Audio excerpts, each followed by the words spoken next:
like some old song. Good morning, good morning. Oh no, tomorrow. Tomorrow, I'll love you tomorrow. I think that's the name of how it goes. I don't know. Anyway, good morning. It's Wednesday. And today we are going to, I'm going to talk about, how am I going to title this? It has to do with angry people. Maybe I can say what to do with angry people. That's a good one. That sounds kind of catchy. I think that'll do. Okay, what to do with angry people? Well, a couple of things, maybe a few. Angry people serve as a guide. They actually are very helpful in what they do. But it's up to us on how we deal with it. What we do with the person who is angry. What we do with the whole entire experience of someone who is angry, mean, enraged.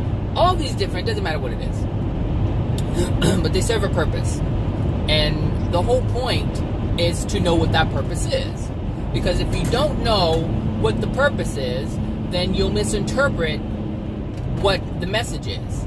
And so that's what happens a great deal with people when they have a negative interaction. So, and the reason why this is coming up is because lately I've actually been receiving a lot of angry people. And it's not that I'm doing or saying anything to them, however, I am, but it's through my videos. So as I speak, people are automatically triggered and they have a response. And because they don't want to acknowledge why they're being triggered, and sometimes it's not even they don't want to, some of them don't even know. Like, they don't know. The individuals that I'm referring to are absolutely clueless as to why they attacked me or had a rage and took it out on me. So, but I'm not here to talk about them. I'm just here to talk about what to do with angry people in general. What they're for, what they represent. So first of all, understand that anyone who is angry is suppressing a fear. Or, I'm sorry. Well, yeah, they're suppressing a fear. I was going to say they are ignoring a fear, but they are suppressing a fear. And that fear is based on a pain. And so they're fearful of feeling that pain. So what they do is they become angry. And since they can't be angry at themselves, because if they're angry at themselves, then they have to acknowledge that there's something within them, and that something is the very thing they're trying to avoid acknowledging. Therefore, they take it out on someone else. All right? However, it's not all of their doing. It's your doing as well if you're the one that is experiencing an angry person. And it's my doing if I'm experiencing an angry person. So, the whole lesson in this whole experience, because remember, it's an entire experience. It's not just this one thing that you focus on. And I don't know if I made a video about focusing or not. I don't think so. Maybe I did. I don't know. But when you focus on something, you can't see anything else around you because you're so laser focused on whatever singular thing that you're focused on. And so you're not able to see the whole picture. So I have to recognize that there is something within my soul that is attracting this person. Okay, so I acknowledge that. But then I have to ask myself, well, what is that thing? What is that thing in my soul that's attracting this angry person?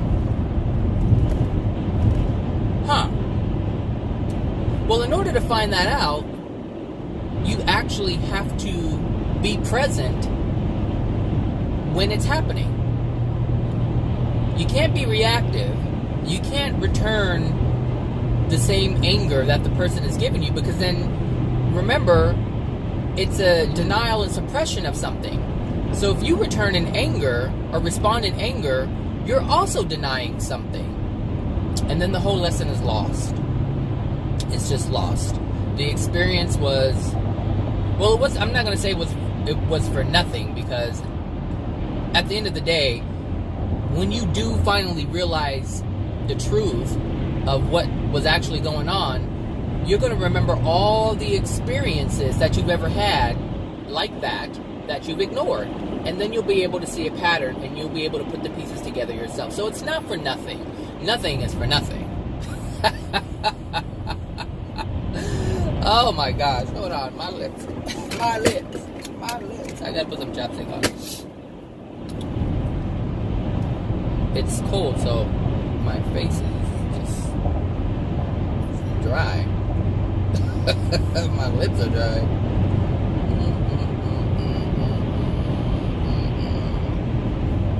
That's a little better. I swear, it's like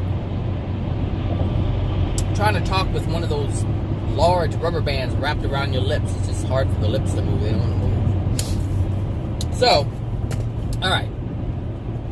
So anyway, you ignore the lesson that is meant for you, and the other person is ignoring it as well. So this is why we don't want to respond in anger, because you can't see anything when you're angry. And like I think this is the last video I made, or the one before it, either the 22nd or the 23rd.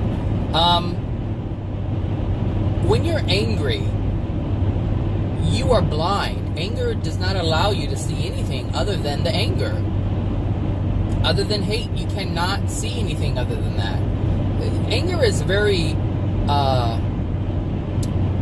pinpoint focused, and this is the issue with focusing, is you can't see things around you.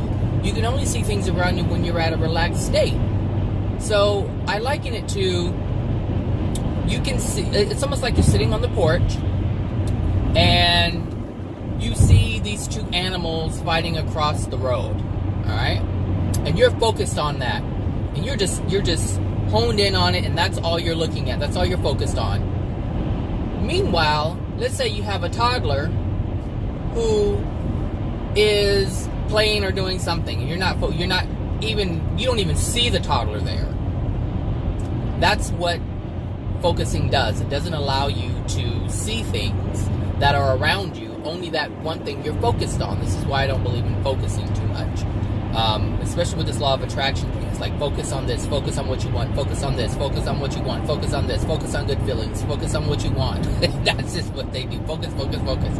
Meanwhile, your house is falling down. It's on fire. But you can't, because you're so focused on something else, you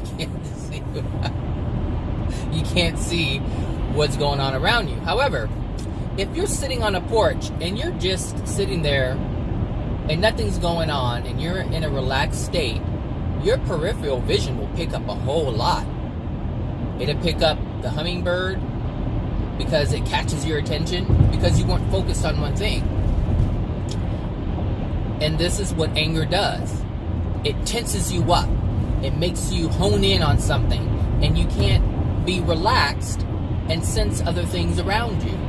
You can't see other things that are going on around you.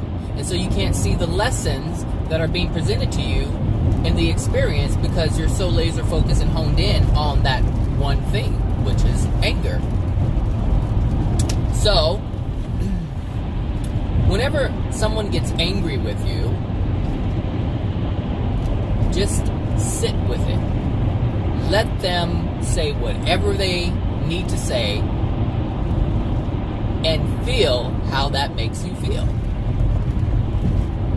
I can tell you, it's going to make you feel awful.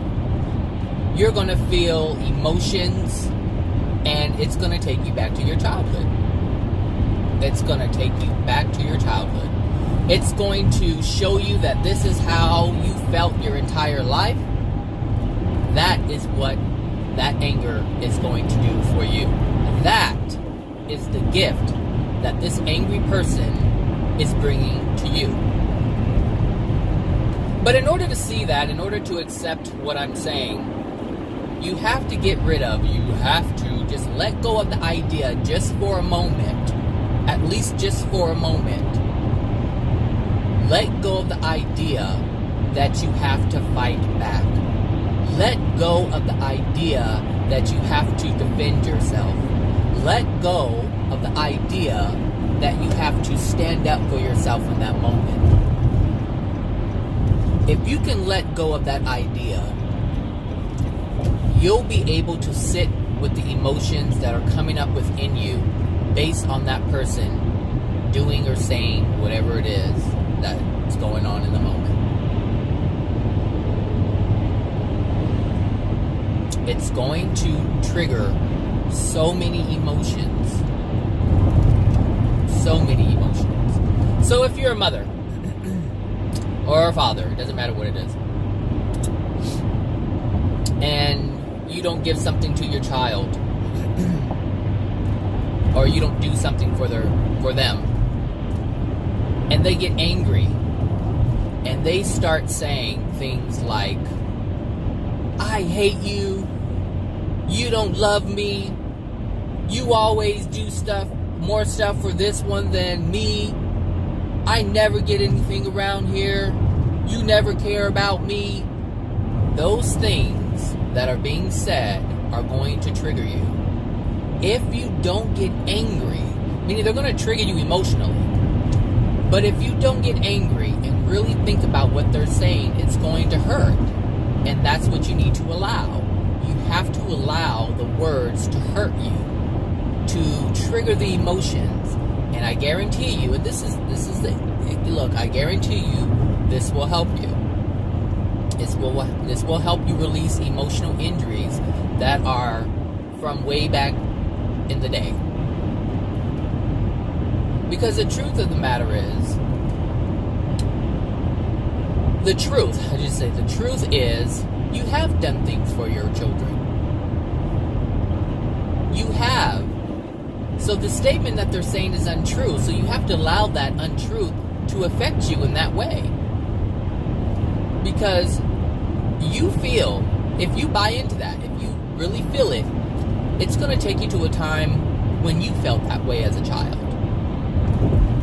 And this is what children are. Children are a mirror for us. For human beings, that's what children are. That's the gift that they are, is they are a human mirror to help us see what's within us. And the reason why they are the perfect candidate for that is because they have all the emotional injuries that you have. Without them even experiencing it, they have the emotional injuries within them. And so they are the perfect candidate to deliver the message to you about what's within your soul that happened long ago. This is part of God's perfect system. God has already thought about everything. How do we expose? Because God knew the potentials, but you have your free will. A lot of people do not like this free will thing. They like it when it serves them, but they don't like it when it doesn't serve them. I should say, people like free will when they feel it serves them, but they don't like it when their free will doesn't serve them. So when they make bad choices, or just a choice that causes unhappiness or uneasiness or anything, pain, they don't like it. Well, why did God make this system? If he's so smart, why would he want me to be in pain? He doesn't want you to be in pain. You want yourself to be in pain. You keep making the same decisions. Come on. You can't thank God when it's great and blame God when it's bad. You're doing it all. It's all you. It's all us. We're the ones making the decisions. So at some point you have to stop making the decisions that's causing yourself pain. Simple. That's it. It's not rocket science. But it is to some. I understand. I understand you can't see through the pain. And the reason why you can't see through the pain is because it's like you're angry at the pain. And like I said, anger doesn't allow you to see much of anything. Which is why you have to remain calm.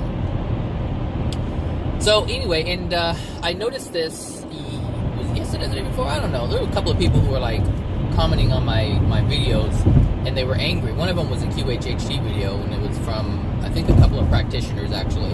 And in my video, I mean, if you listen to the QHHT video, then you know I said some things about the practitioners, and anybody who hears something about themselves that they don't like, they don't want to expose, they're going to get angry. They're going to get angry. That's just the way of it. Everyone, because they're suppressing, they're trying to hide something. That's what suppressing it is. You want to hide it, you want to keep it down, you don't want to acknowledge it. And so when they were triggered, obviously I triggered them, because there were some people who listened to that video and they didn't feel anything about it. Nothing. They're like, whatever, it's this video, doesn't have anything to do with me. But the people who respond in anger, and one lady, she commented something and then she deleted it, and it was her first comment was very, very rageful and angry and judgmental, and she was she was saying all kinds of things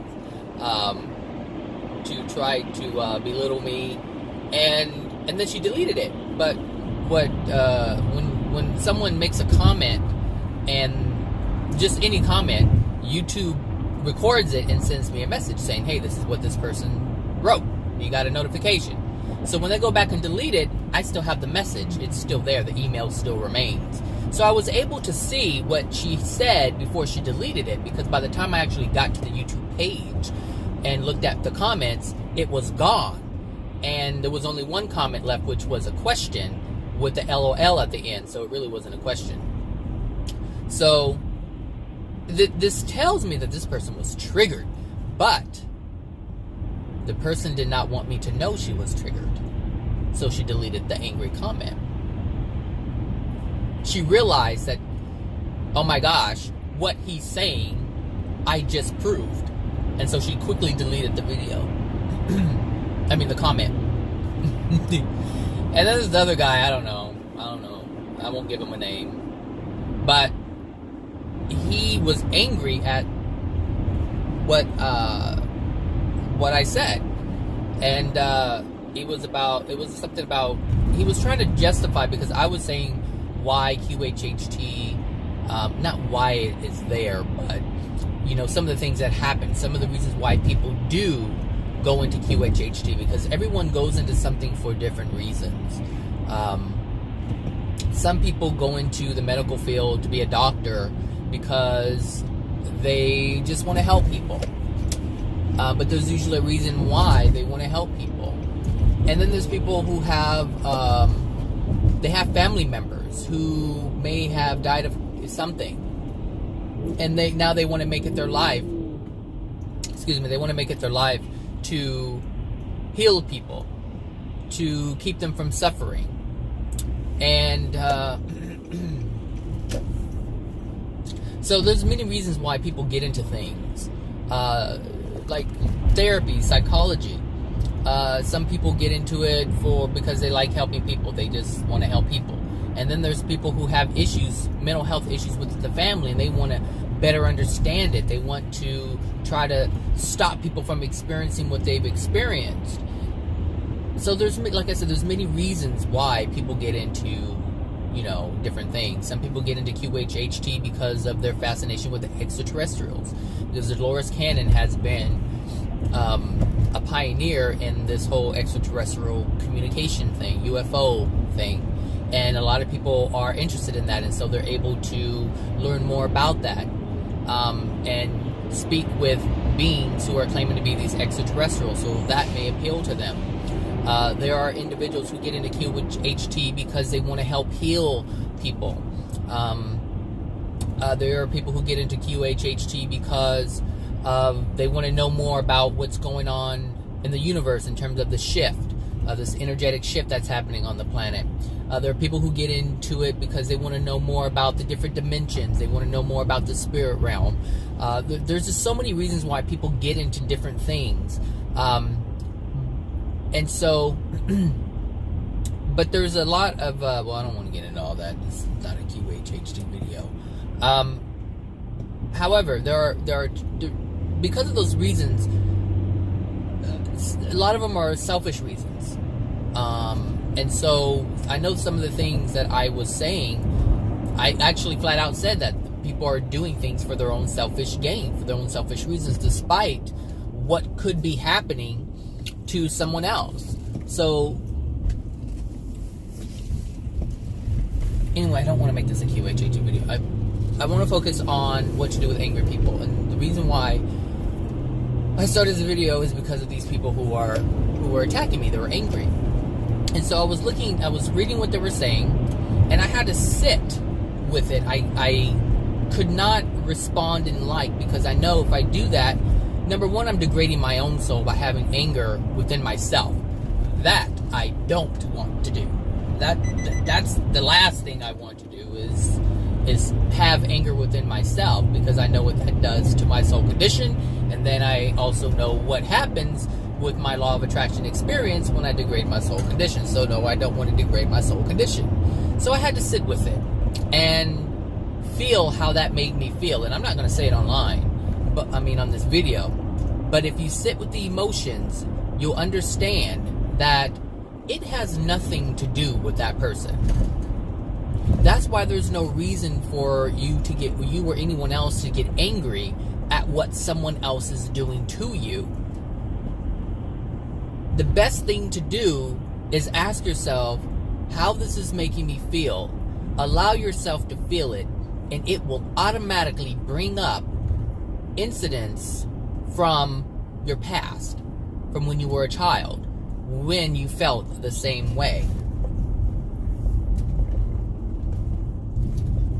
Hold on a second. It's on. Oh, maybe I can turn up my seat warmer. It's cold today. Oh God, this freaking skunk. Every time, man, it gets me. My law of attraction event. Uncomfortable. Just make me feel uncomfortable. I can't wait to get out of this area. Oh, and I turned the thing on. Hold on. Give me a second. Woo, Lord Jesus. Oh my God.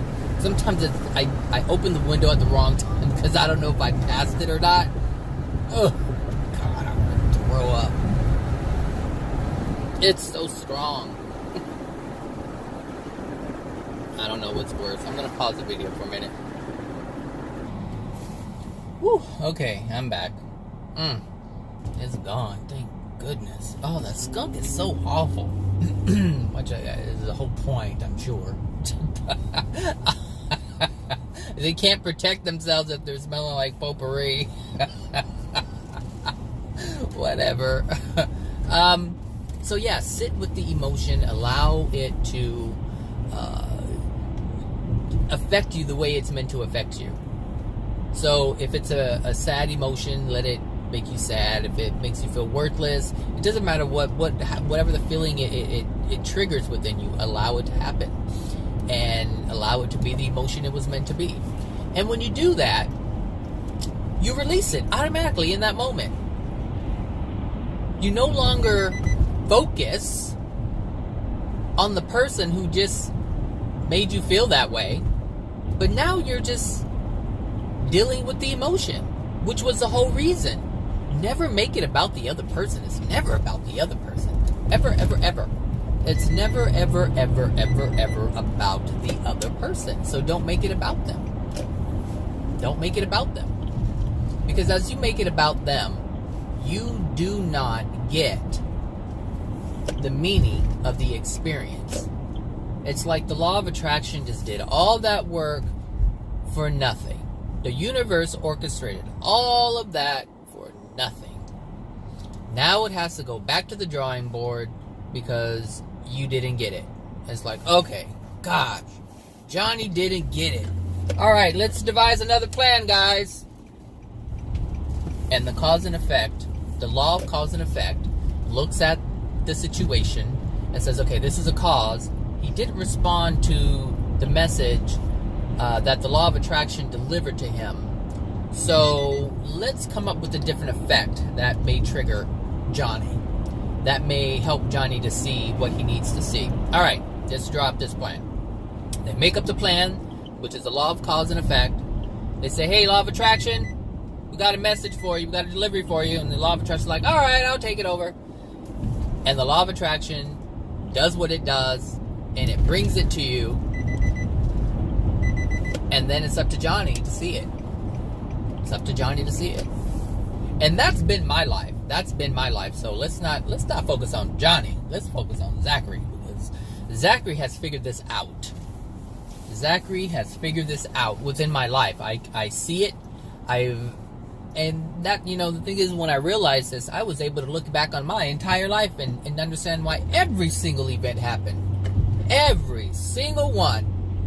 And I can remember how I felt when it happened. Like, it's amazing how many events just start having meaning. How many events didn't have to happen, but had to happen. Like, it didn't have to happen that way if I knew it. If I knew what to do and what was going on and all that stuff. If I knew that, then this stuff didn't have to happen. It didn't have to happen. But since I didn't know, it had to happen. It had to happen. And the only reason why it had to happen is because I have a God, just like everybody else has a God, a Father, a Creator, who is trying to bring our soul back into alignment with love. Just back into a condition of love. Meaning, God's system, or the Creator's system, you can call it the universe if you want to. The universe has orchestrated everything to bring your soul back to the condition it was in before you incarnated. Because before you incarnate, before you pop into your mom's womb and you start creating a spirit body and a physical body, before that happens, your soul condition is in a pristine, perfect state that a soul can be without divine love. Meaning without God's love. Meaning you're in a perfect state. There's nothing wrong with you. There aren't any emotions in there at all. At all. No emotions to muck it up. That's it. So that means you are made in love. The contents within your soul is love. That's it. Perfect man's love. That's it. As perfect can be for the soul without divine love.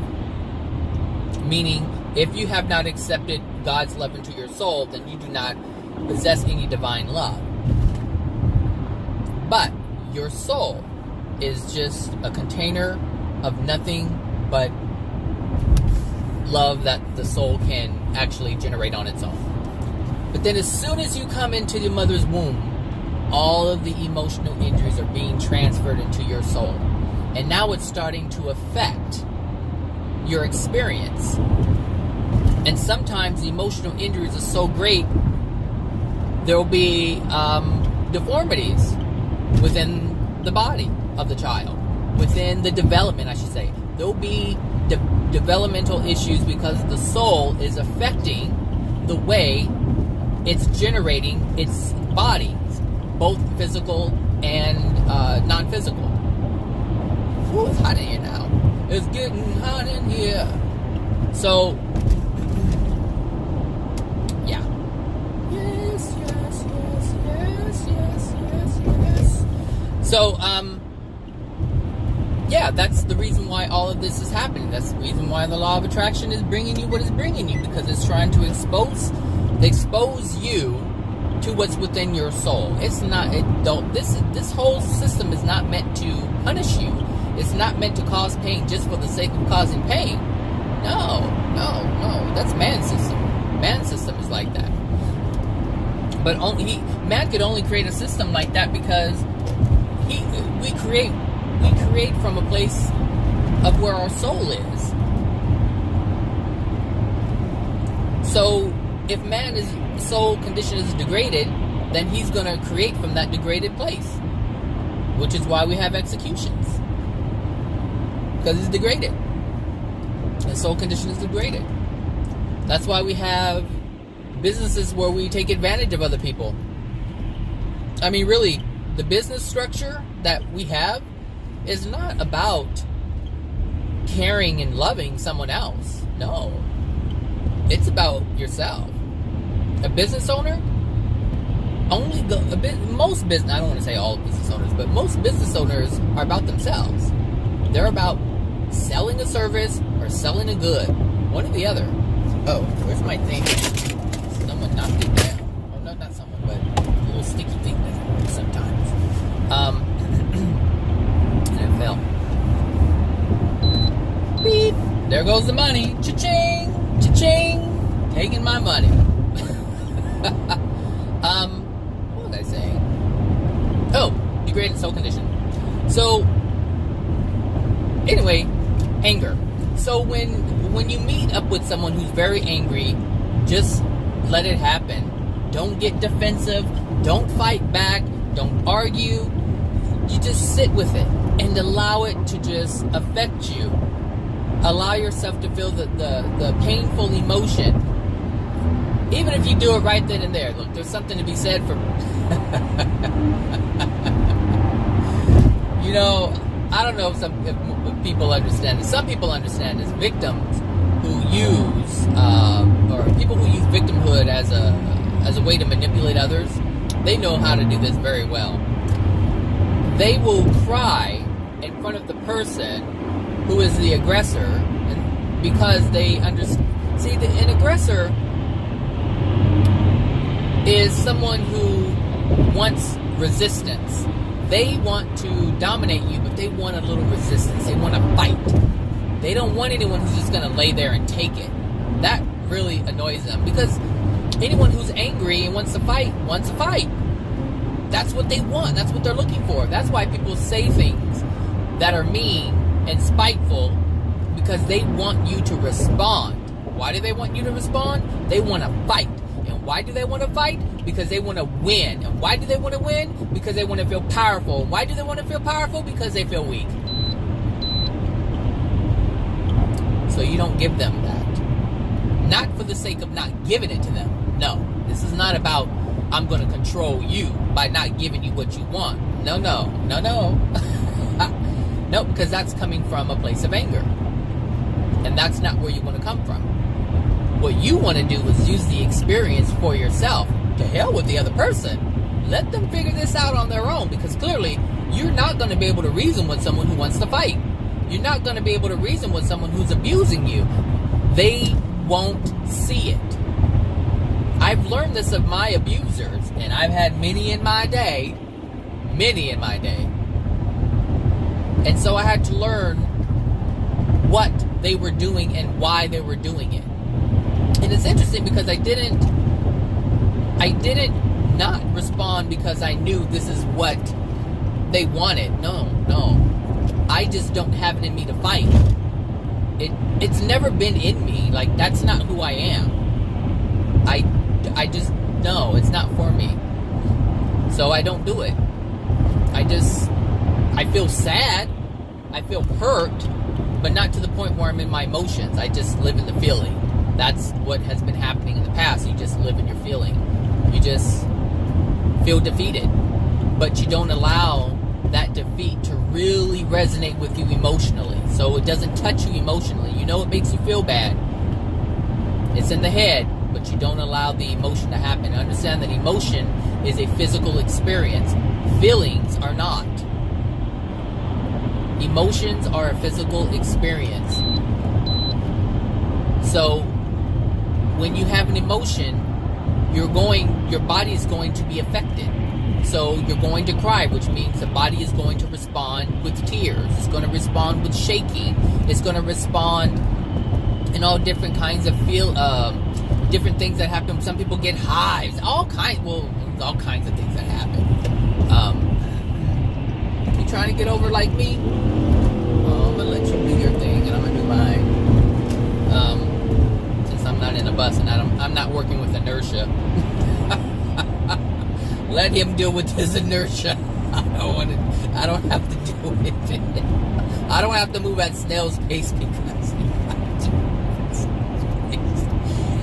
So anyway, just like that situation, I could have stayed behind the bus and waited for him to get all the way over and moved at his pace. But I don't have to be affected by him.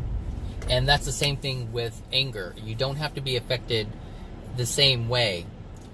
just because someone else is affected that way. So just because someone else is angry does not mean you have to be affected by them and like.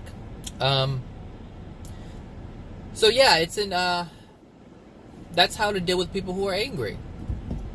You don't.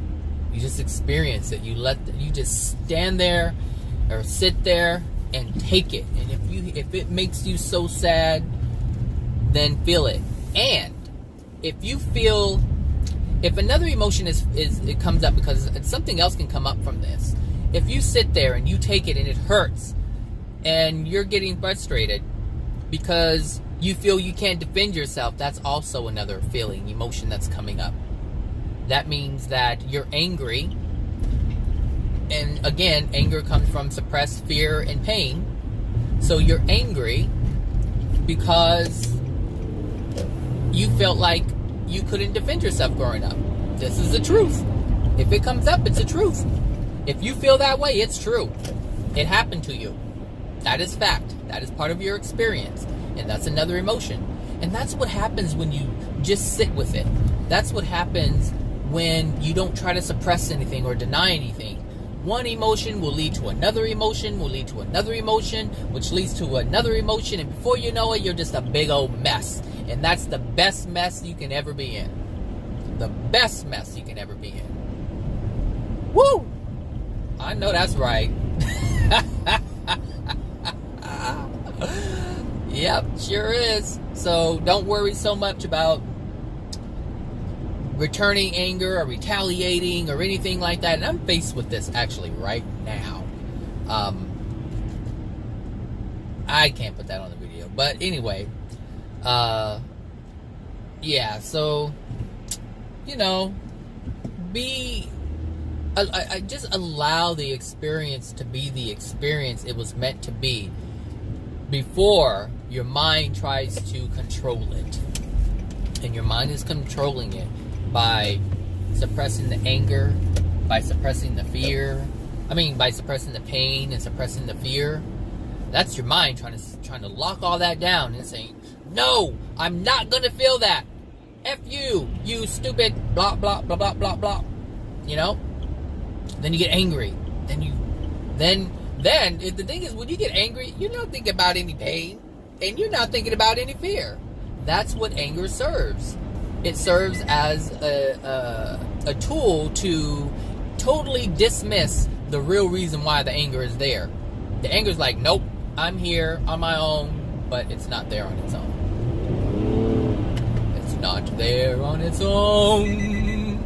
All right, everybody. It's Wednesday. Have a great Wednesday. Obviously, there aren't any clouds. Sunny California. And, yeah. So, have a great day, and I'll talk to you guys later. Bye.